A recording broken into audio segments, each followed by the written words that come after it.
할렐루야. 예수 그리스도 이름으로 하나님 말씀 증거하겠습니다. 우리 다 같이 하나님 말씀 잠언 11장 9절에서 14절까지의 말씀을 우리 다 같이 찾겠습니다.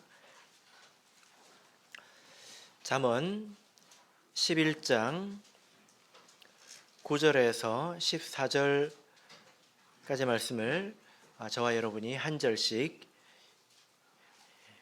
교독하도록 하겠습니다. 9절. 사특한 자는 입으로 그 이웃을 망하게 하여도 의인은 그 지식으로 말미암아 구원을 얻느니라.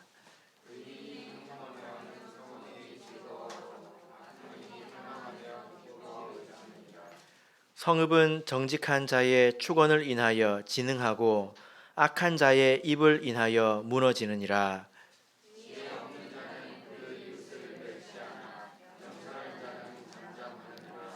두루 다니며 한담하는 자는 남의 비밀을 누설하나 마음이 신실한 자는 그런 것을 숨기느니라.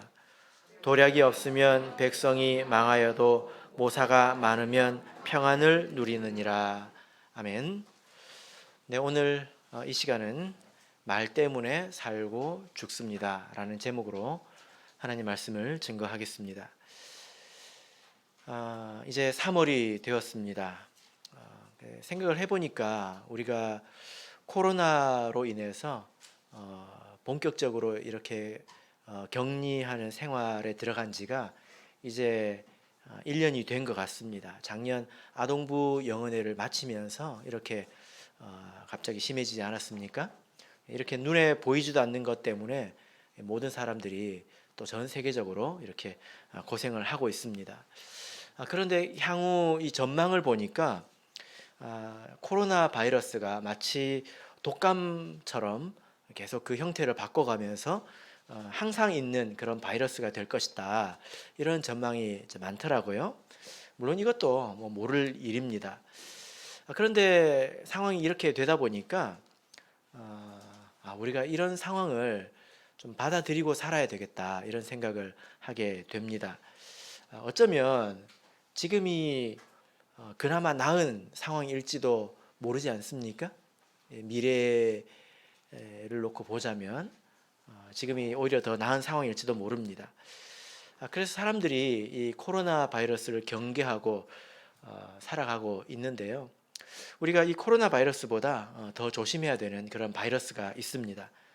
바로 거짓이라는 바이러스인데요. 여러분 생각하실 때 코로나와 거짓, 무엇이 더 치명적이라고 여러분 생각하십니까? 여러분들은 믿음이 좋으셔가지고 까짓것 걸려서 죽으면 천국까지 이렇게 사시지만 세상을 보면 그렇지 않은 분들이 굉장히 많이 있죠. 예, 그래서 굉장히 이제 그 두려워하시는 분들도 많이 있습니다. 물론 우리가 조심은 해야 되겠죠.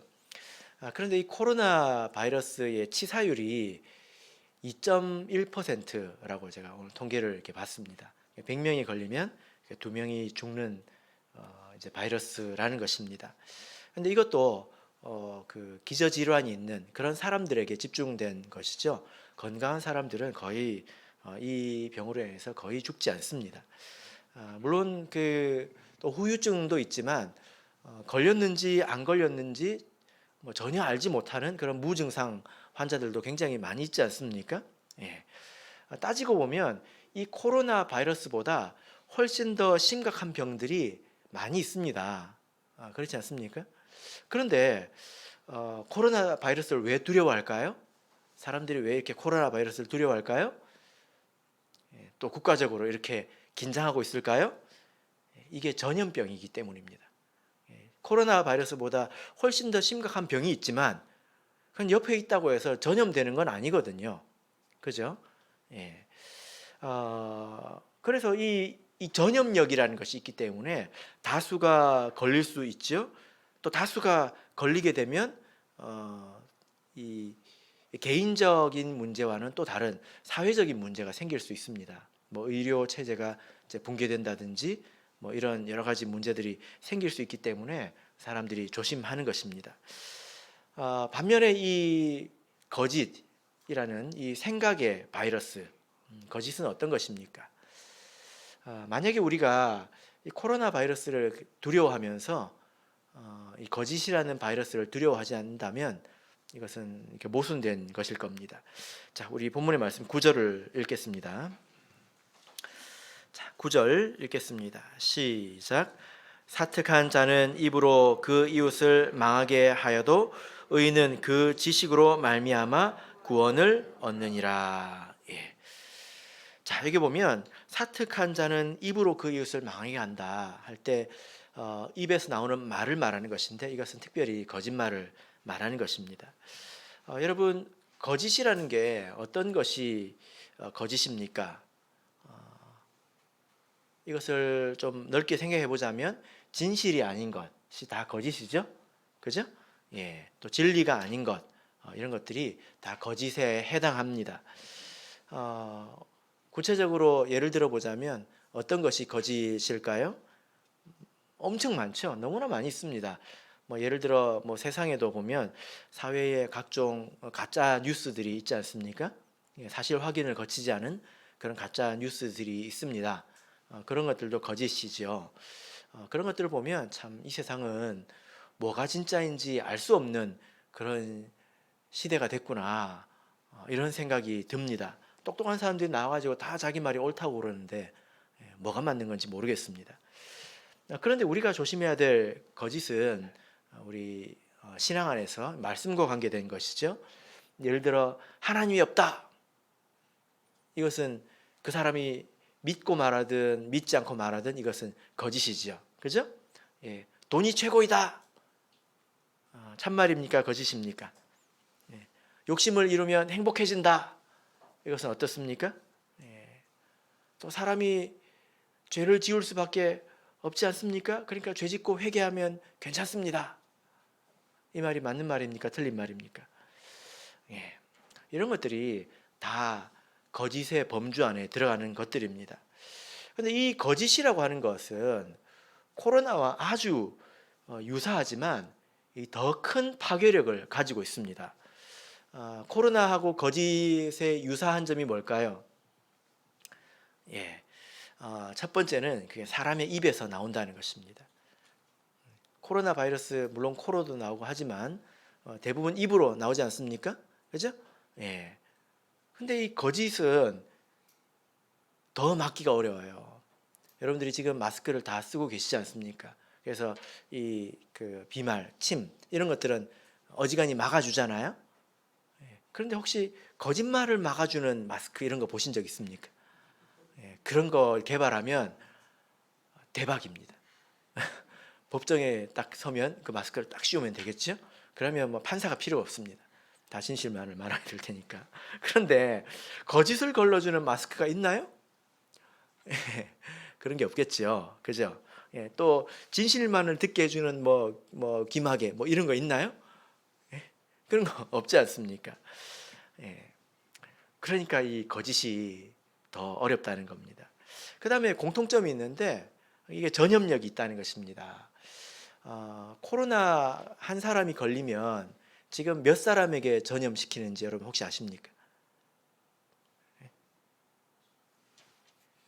아마 제가 확인을 안 해봤는데 두세 명 안쪽일 겁니다. 지금 그래요. 못 믿으시겠으면 집에 가서 오늘 찾아보세요. 이게 그 숫자가 넘어가면 굉장히 크게 폭발적으로 확산이 됩니다. 1점 몇 명 이렇게 될 겁니다. 그런데 이 거짓은 전염력이 어떻습니까? 한 사람의 입에서 나와가지고 1000명, 10,000명의 귀로도 들어갈 수 있지 않습니까? 그리고 이게 얼마나 빠른지 이 발 없는 말이 천리를 간다. 이런 말이 있잖아요. 그죠? 이 전염력에 있어서도 거짓이 훨씬 더 앞선다는 거예요. 코로나에 걸리면 치사율이 2%입니다. 거짓말에 걸리면 치사율이 얼마나 될까요? 하나님이 없다! 이런 말을 믿으면 어떻게 될까요? 네. 사람이 다 죄짓고 살지 않냐? 그러니까 죄짓고 회개하면 되지. 죄 그렇게 얽매이지 마. 라는 이야기를 믿으면 어떻게 될까요? 그런 거짓말들은 치사율이 100%입니다. 그죠? 근데 코로나는 걸리면 이제 발열이라든지 이런 증상이 있죠. 그런데 거짓이라고 하는 것은 또 충분히 그 사람이 변질될 때까지 이게 잘 드러나지 않는다라는 특징도 있습니다. 최악의 경우를 한번 생각해 볼까요? 코로나 걸리면 최악의 경우가 뭡니까? 사망이죠. 그죠? 예. 그런데 거짓에 걸리면 최악의 경우가 무엇입니까? 그건 지옥입니다. 그죠? 코로나 걸려서 죽었다고 해서 하나님께서 너 코로나 걸렸어? 하고 지옥에 보내지는 않아요. 그런데 거짓에 걸려가지고 그것을 믿고 심지어 그것을 전파하는 거짓의 슈퍼 전파자가 돼가지고 살아간다면 그 사람은 아마 육신적으로도 죽을 것이고 그리고 영적인 죽음도 반드시 피할 수가 없을 것입니다. 그러니까 우리가 이 코로나를 조심하는 것처럼 그 이상으로 거짓에 대해서 조심하고 살아야 된다라는 것입니다. 그래서 오늘 이 말씀을 보시면 사특한 자는 그 입으로 이웃을 망하게 한다 이렇게 말씀하고 있지 않습니까? 이렇게 우리가 망하지 않으려면 무엇을 조심해야 됩니까? 말을 조심해야 합니다. 말을 잘 듣고 말을 잘해야 됩니다. 코로나를 이기는 방법이 있죠. 무엇으로 이길 수 있습니까? 요즘 뉴스가 많이 나오잖아요. 그죠? 제가 며칠 전 회의가 있어가지고 서울에 계신 이제 우리 집사님 중에 의사분을 만났는데 집사님은 백신 언제 맞으세요? 그랬더니 자기는 9월 달에 맞는데요. 좀 비교적 안전한 그 직군이라서 그 보직이라 가지고 9월 달에 맞는데요. 그러니까 우리는 다 9월 이후로 거의 대부분 맞을 것 같습니다. 그죠? 너무 많이 기다리지 마세요. 아직 한참 남았습니다. 코로나의 백신이 여러 종류가 있지 않습니까? 제가 사람들을 보니까 안 맞으려고 하는 사람들도 있더라고요. 제법 있더라고요. 뭐 여기도 이제 뭐 그런 생각을 가지고 계신 분이 있는지 모르겠지만 다른 사람들이 다 맞으면 나는 안 맞아도 사실 되잖아요. 그러잖아요. 그리고 여기에 왜 그런 생각을 하게 되냐면 여기에 부작용이 있기 때문입니다. 뭐 아주 미미하지만 근데 그것이 내가 되면 그것은 전부나 마찬가지지요. 그리고 이렇게 백신을 맞아도 항체가 안 생길 수 있죠. 그래서 그거 맞고도 코로나에 걸릴 수가 있습니다. 백신이 사실 완전한 건 아닙니다. 코로나 이야기를 하는 게 아니라 지금 거짓 이야기를 하는 건데요. 거짓에도 백신이 있습니다. 근데 그 백신은 이미 나와 있습니다. 기다릴 필요가 없습니다. 거짓의 백신이 무엇일까요? 자, 9절을 다시 한번 보시기 바랍니다. 사특한 자는 입으로 그 이웃을 망하게 하여도 의인은 무엇으로 말미암아 지식으로 말미암아 구원을 얻느니라. 그러니까 이 거짓에 대한 백신은 무엇입니까? 지식이에요. 여러분 하나님께 하나님 내가 코로나 이 거짓에 걸려들지 않게 해주세요 하고 기도한다고 해서 안 걸리는 게 아니에요. 그럼 하나님께서 야 잠언 11장 9절을 읽어봐라 하실 겁니다. 그러니까 거짓에 대한 백신은 하나님이 아닙니다. 성경책도 아닙니다. 그 하나님의 말씀 성경책이 내 마음속에 들어와서 지식으로 존재할 때에 그것이 나의 백신이 된다는 거예요. 아시겠지요? 사도행전 20장을 보겠습니다. 사도행전 20장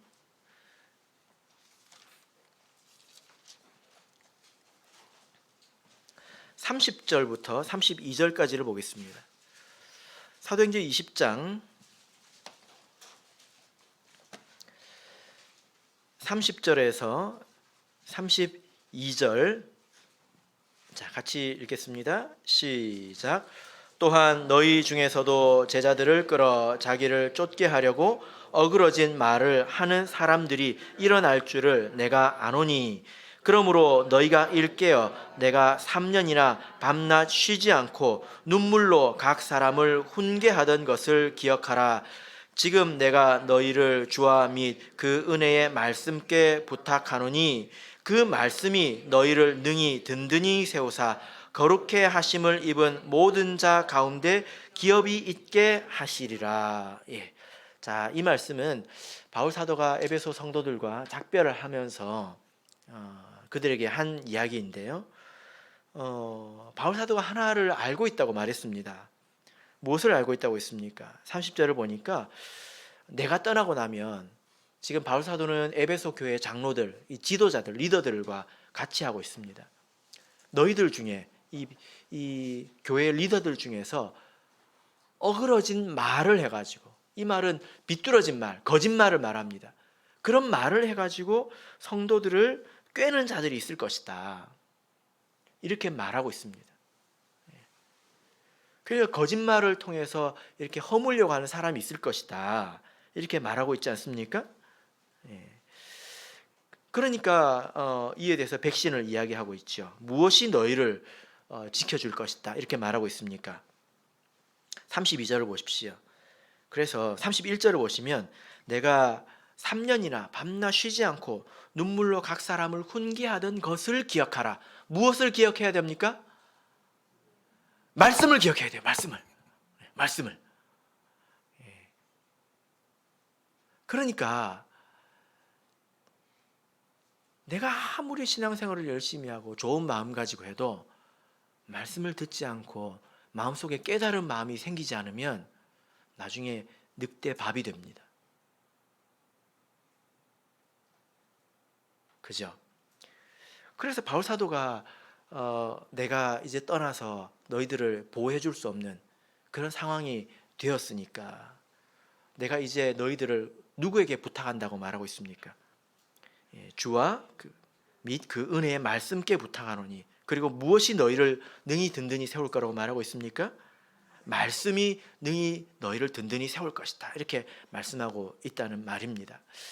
그래서 여러분 우리가 하나님의 말씀을 잘 듣고 배워야지 거짓에 당하지 않습니다.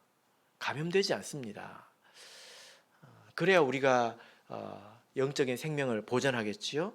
그리고 슈퍼 전파자가 되지 않을 것입니다. 만약에 그렇게 된다면 하나님께 큰 책망을 듣겠죠. 자, 본문의 말씀으로 돌아가서 11장 9절을 읽겠습니다. 자, 11장 9절 다시 한번 읽어보겠습니다. 시작. 사특한 자는 입으로 그 이웃을 망하게 하여도 의인은 그 지식으로 말미암아 구원을 얻느니라. 예. 자, 여기 보면 사특한 자의 입에 망한 사람을 지금 이웃이라고 말하고 있잖아요. 이 이웃은 이 구절의 말씀을 통해서 볼 때 의인이 아닙니다. 맞습니까? 의인은 지식으로 말미암아 구원을 얻으니까 이 말씀을 듣는 태도하고 이 그의 삶과 사실 관련이 있다는 거예요. 그러니까 지금 코로나와 거짓의 한 가지 유사점을 또 여기서 말씀을 통해 생각해 볼 수 있는데요. 이것은 하나님께서 심판하시는 그런 도구라는 것입니다. 여러분 코로나가 전염병이지 않습니까? 그런데 이 코로나가 왜 생겨났는지에 대해서 전 세계적으로 반성이 굉장히 많습니다. 무엇이 코로나를 만들어냈습니까? 사람의 탐욕 때문이거든요. 사람이 탐욕으로 자연의 것으로 남겨두어야 될 부분까지 침범하다 보니까 이런 그 접촉으로 인해서 변이가 생겨서 이런 게 생겼다고 말하지 않습니까? 그래서 세상에 어떤 이렇게 좀 지성이 있는 사람들은 이런 문제에 대해서 반성해야 된다고 생각을 합니다. 우리 신앙적으로 보더라도 이것은 하나님께서 우리를 사람들을 심판하시는 그런 내용이잖아요. 그래서 말세에는 온역이 있을 것이다. 이런 내용을 여러분들께서 말씀으로 많이 들으셨을 것입니다.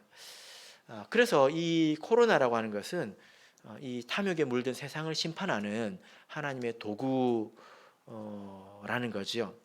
그런데 여러분, 거짓도 마찬가지입니다. 하나님께서 왜 거짓이 흘러다니도록 놔두는지 아십니까? 왜냐하면 이 거짓이라는 것이 결국 의인은 이겨내고 악인을 삼키기 때문입니다. 자, 요한계시록을 보겠습니다. 요한계시록 9장을 보겠습니다. 요한계시록 9장 3절 4절을 보겠습니다.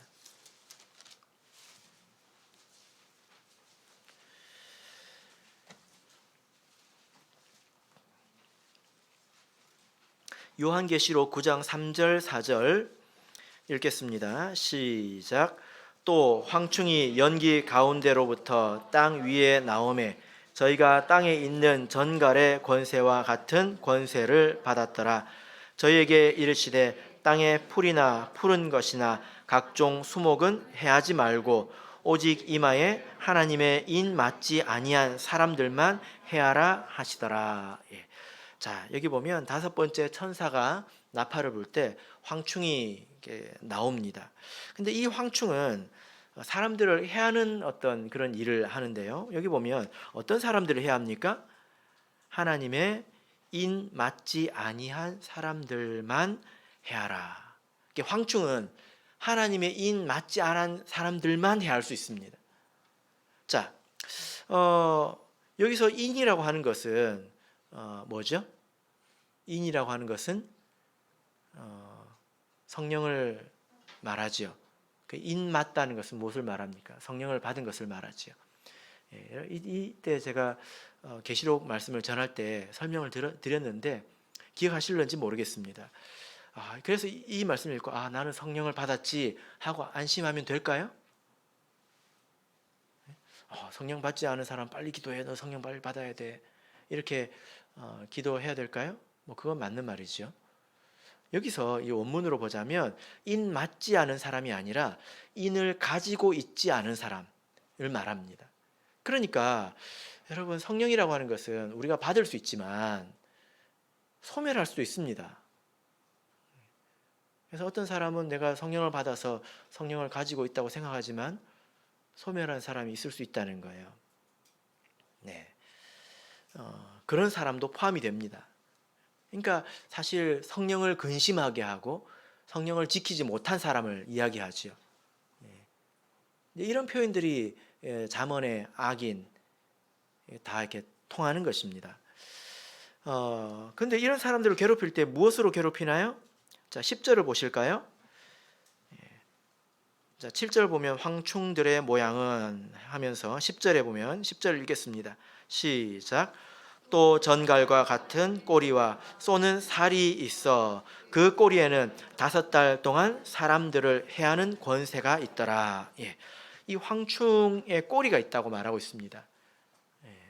꼭 마치 전갈처럼 이렇게 꼬리가 있는데 이 꼬리로 사람들을 해한다고 말하고 있습니다.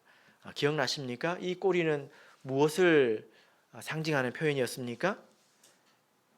자, 우리가 다시 찾아봐도 부족함이 없죠. 이사야서 9장을 보겠습니다. 이사야서 9장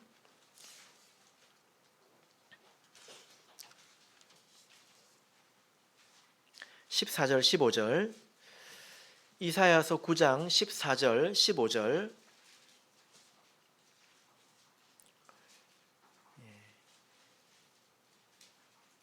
이사야서 9장 14절 15절 읽겠습니다. 시작. 이러므로 여호와께서 하루 사이에 이스라엘 중에서 머리와 꼬리며 종려 가지와 갈대를 끊으시리니 머리는 곧 장로와 존귀한 자요 꼬리는 곧 거짓말을 가르치는 선지자라. 예. 이 내용과 계시록의 말씀이 통합니다. 그러니까 꼬리는 무엇을 말합니까? 거짓을 가르치는 거짓 선지자. 선지자가 거짓말을 한다는 것입니다. 백성들이 그걸 분별하지 못하면 그것을 듣고 잘못 믿게 되겠죠. 그 결과가 무엇입니까? 죽음이라는 거예요. 그러니까 거짓으로 망하는 사람들은 사실 이미 성령을 근심하게 하고 또 하나님 말씀을 맑은 정신으로 또 사랑하는 마음으로 듣지 않은 자입니다. 그리고 말씀대로 살지 않은 자입니다. 그러니까 하나님께서 거짓을 놔두셔서 그대로 믿게 하신다는 거예요.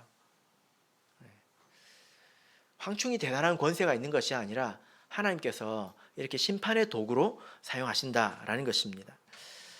그래서 우리가 이 단순히 지식을 쌓는다고 해가지고 거짓에 속지 않는다, 그렇지는 않습니다.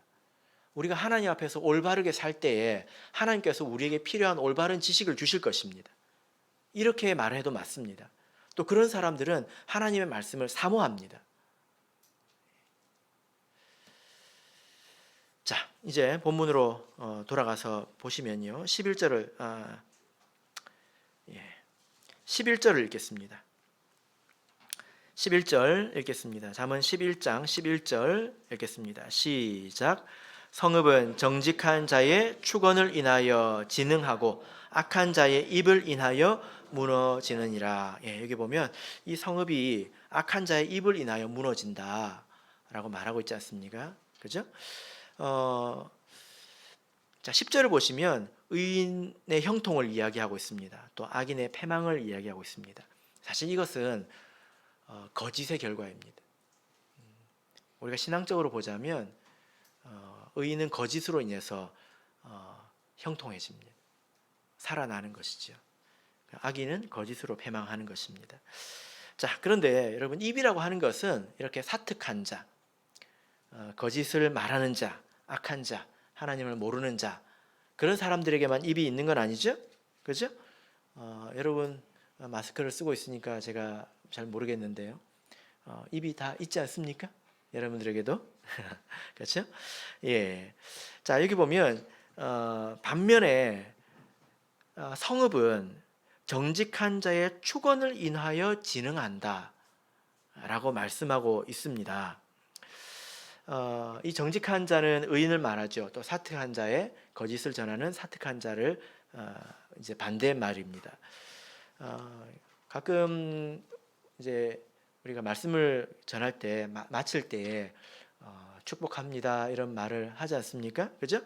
예. 어떤 분은 뭐 축원합니다 이런 여러 가지 표현을 쓰기도 하는데 이 축복한다 또 축원한다 이 말은 같은 말입니다.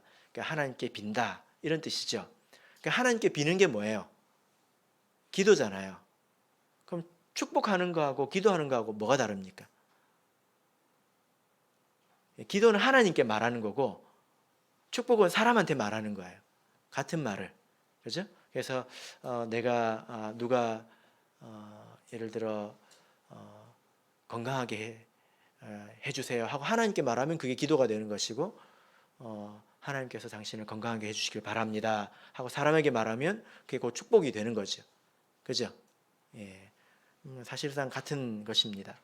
간혹 뭐 이런 것에 대해서 거부감을 이제 가지고 계신 분도 있는데 이런 이야기는 들어봤습니다.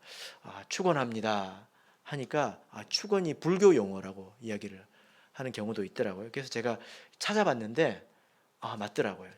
불교에서 뭐 바라는 것을 적어가지고 어쩌고 저쩌고 하는 거를 축원이라고 합니다. 뭐 축원문이라고도 하고 무속신앙에서도 씁니다. 근데 성경에도 있잖아요. 그죠? 우리는 써도 괜찮아요. 왜냐하면 성경책이 훨씬 오래됐거든요. 불경보다 훨씬 오래됐기 때문에 써도 괜찮습니다. 원문으로 따져보자면 사실 같은 말이죠. 예, 바라크라고 하는 이제 같은 말인데 우리가 그런 표현 문제에 얽매일 필요는 없고 그 내용의 본질이 무엇인지를 알아야 합니다. 도대체 축복이라는 게 뭡니까? 여기 보면 정직한 자의 축원을 인해서 성읍이 진흥한다. 이것은 진흥한다는 것은 잘 된다는 거거든요. 예, 살아난다는 거거든요. 그죠? 그러니까 우리가 정직한 자이면 우리가 축복할 때 잘 된다는 거지 않습니까? 예. 우리 성도님들께서 이 부분에 대해서 관심을 두시고 또 믿음을 가지시길 바랍니다. 이 복이라는 것을 성경에서 찾아보면 애초에 복을 주시는 분은 하나님이십니다. 맞죠? 그 창세기 1장에서 복에 관한 이야기가 나오지 않습니까? 하나님께서 공중의 새와 이제 또 바다의 물고기를 만드시고 생육하고 번성하라 하고 그들을 축복하시지 않습니까? 원래 이 복을 준다 이렇게 한다는 것은 하나님께서 하시는 그런 행위이고 내용입니다. 맞습니까? 예. 그래서 사람에게는 어떤 축복을 주셨습니까? 생육하고 번성하라, 예, 땅에 충만하라, 그리고 땅을 정복하라, 다스리라, 이런 복을 주셨죠. 예, 여러분들이 이건 잘 알고 있어야 합니다. 우리에 관한 내용이거든요. 이제 뭐 이어서 또 안식일에 관한 복도 주셨는데요. 그리고 나서 성경의 그 복에 관한 내용을 찾아보면 그 다음으로 하나님께 복을 받은 사람이 누구일까요? 바로 노아입니다. 노아 때는 그 노아의 홍수로 말미암아서 리셋되지 않습니까? 다 이렇게 처음부터 새로 시작하는 거잖아요. 그래서 하나님께서 마치 아담에게 주셨던 그 말씀처럼 동일한 말씀으로 축복하시는 것을 우리가 볼 수 있습니다. 새로 시작하니까 그런죠. 그 다음에 축복을 받은 사람이 누구일까요? 예, 아브라함입니다. 여러분들의 이름은 언제쯤 나올까요? 이렇게 따져 내려가다 보면, 예, 아브라함은 우리가 한번 찾아볼 만합니다. 창세기 12장을 보겠습니다. 왜냐하면 이때 하나님이 굉장히 특별하게 축복을 하셨거든요. 창세기 12장 2절, 3절,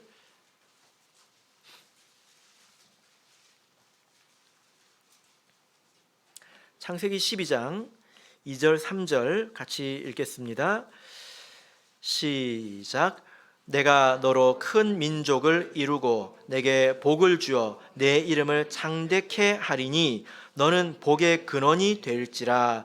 너를 축복하는 자에게는 내가 복을 내리고 너를 저주하는 자에게는 내가 저주하리니 땅의 모든 족속이 너를 인하여 복을 얻을 것이니라 하신지라. 예. 자, 이 말씀을 보면 이 성경에서 아브라함만큼 하나님께 복을 많이 받은 사람이 없어요. 하나님께서 그를 복 주시되 축복하시되 뭐 이런 말씀이 굉장히 많이 나옵니다. 하나님이니까 하나님은 복을 주실 수 있는 분이잖아요. 근데 아브라함에게는 이렇게 너를 창대케 하겠다, 이 축복뿐만이 아니라 너는 복의 근원이 될지라, 이런 복을 주셨습니다. 우리가 이렇게 보면 너는 복의 근원이 된다 이렇게 되어 있는데 원문을 보면 네가 복이 될 것이다, 이것을 의역한 거죠.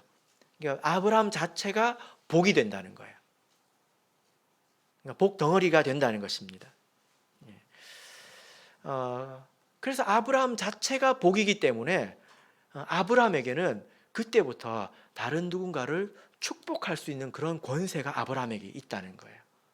아브라함에게. 그래서 이 축복은 사실 예언적이죠. 그죠?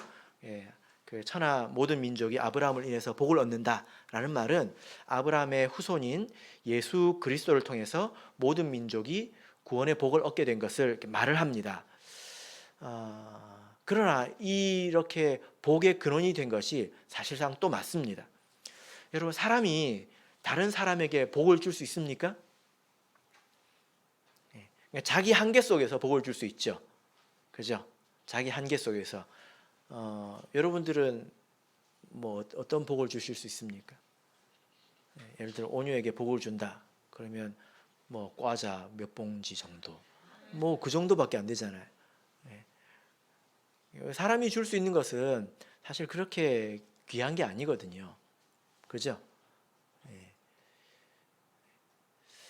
그러나 하나님의 백성에게는 하나님께서 주신 그런 권세로 인해서 사람을 축복할 수 있는 그런 능력이 생겼다는 것입니다. 그래서 아브라함 이후에 보면 아버지가 자녀를 축복하는 것을 볼 수 있습니다. 근데 이것이 결정적이죠. 그죠? 그래서 이삭이 야곱에게 축복하는 것, 여러분 기억나십니까? 비록 야곱에게 속아가지고 축복을 했지만 정신 차리고 나서는 이게 하나님 뜻이었지 하고 야곱에게 재차 축복을 하지요. 그죠? 그 다음에 야곱은 어떻습니까?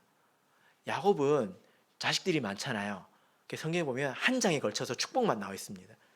이게 참 신비로운 내용인데, 야곱은 원래 사람의 능력을 의지하는 그런 사람이지 않았습니까?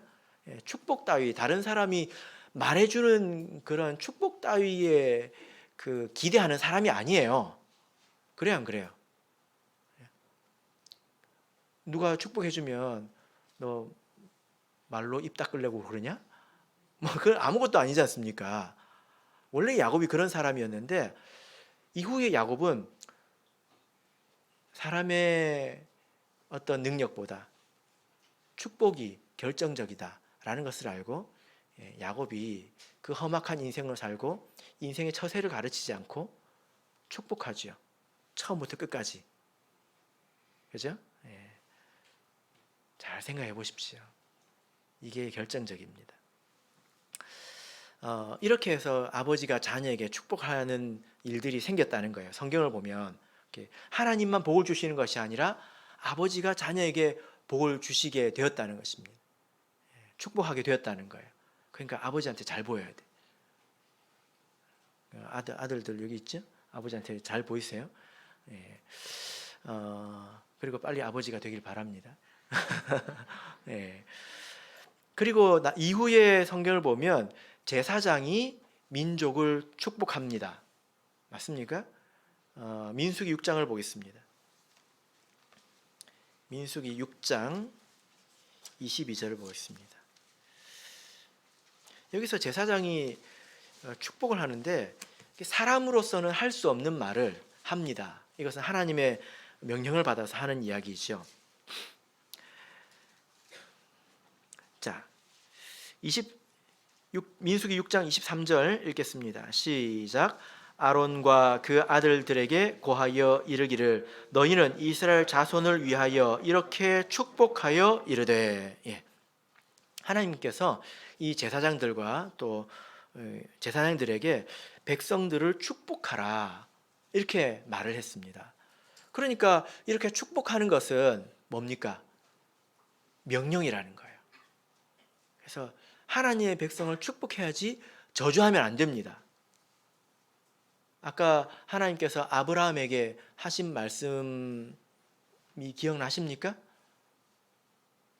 이거는 아브라함에게만 주신 것이 아니라 아브라함 안에 있는 모든 믿음의 우리 가족들에게 해당되는 말입니다. 그래서 우리가 복이에요.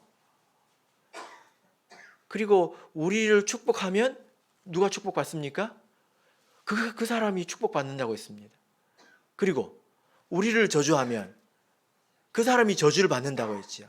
만약에 여러분들께서 옆에 있는 성도들에게 저주를 퍼부으면 누구한테 옵니까? 누구한테 옵니까? 나한테 돌아오는 거예요. 그래서 하나님의 백성을 절대 저주하지 마십시오. 발람처럼 됩니다.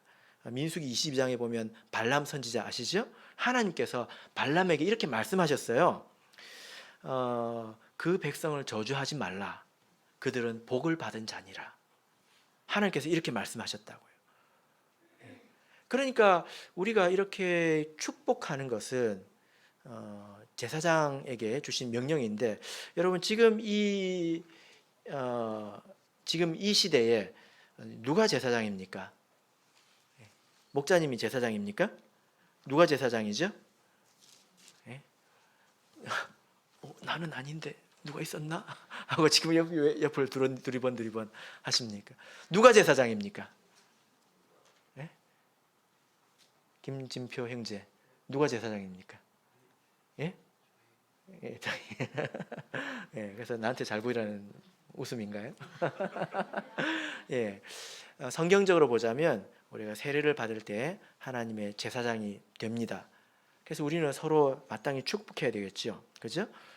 하나님의 제사장으로서, 하나님의 백성으로서 우리는 마땅히 성도들을 축복해야 합니다. 축복할 수 있습니다. 그래서 이것은 그냥 단순히 덕담이 아니에요. 덕담이라고 하는 것은 그냥 어른들이 듣기 좋으라고 잘 되면 좋고 아니면 말고 식으로 하는 말이지 않습니까?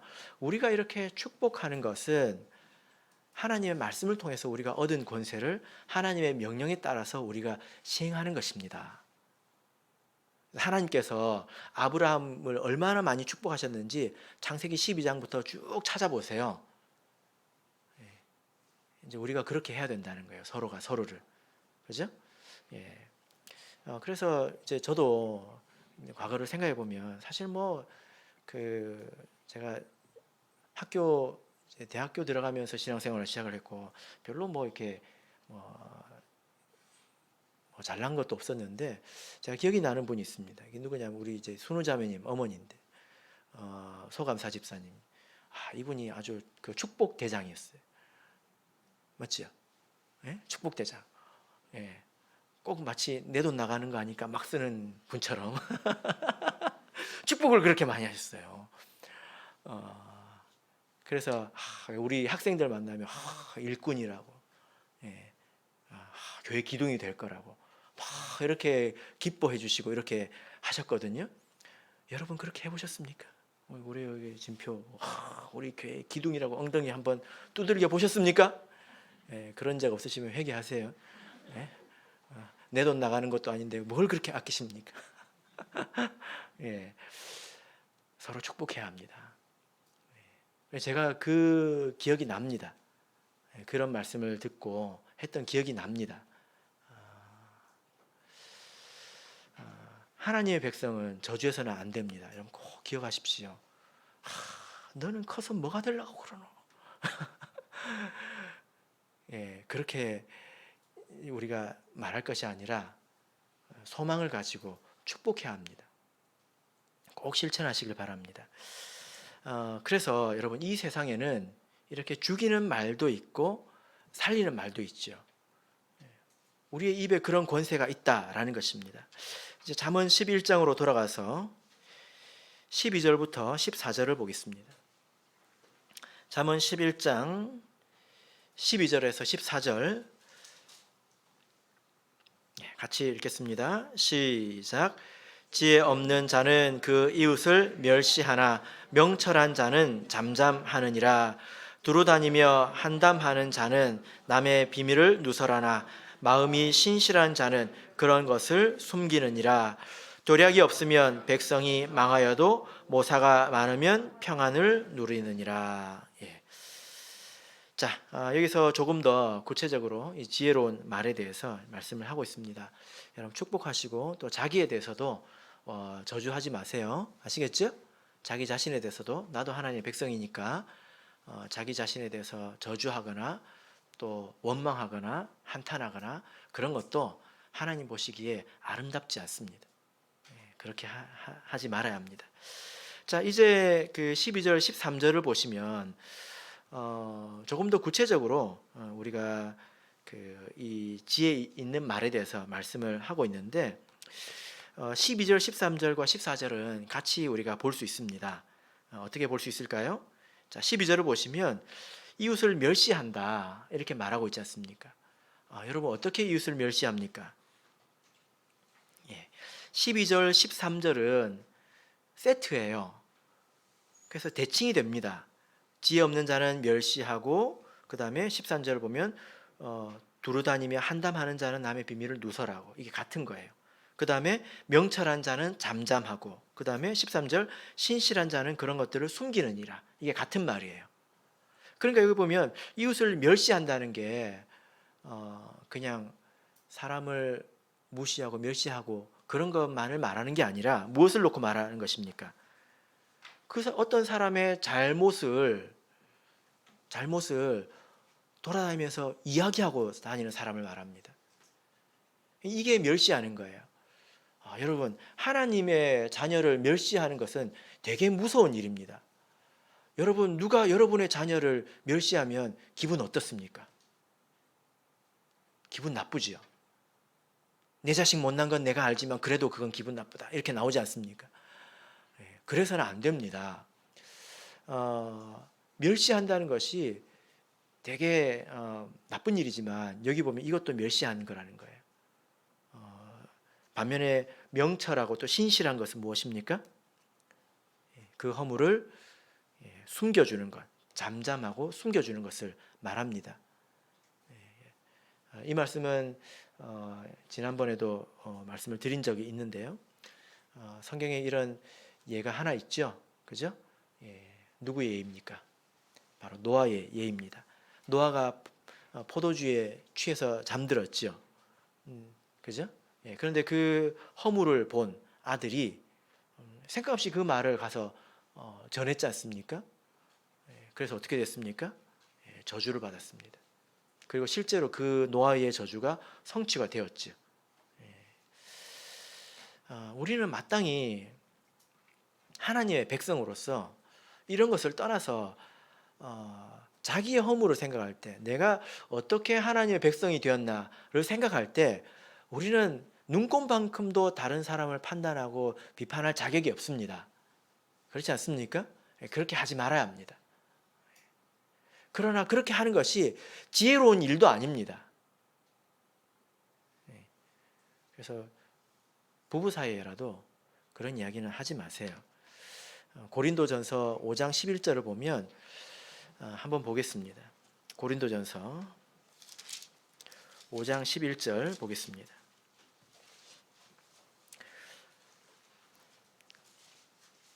고린도전서 5장 11절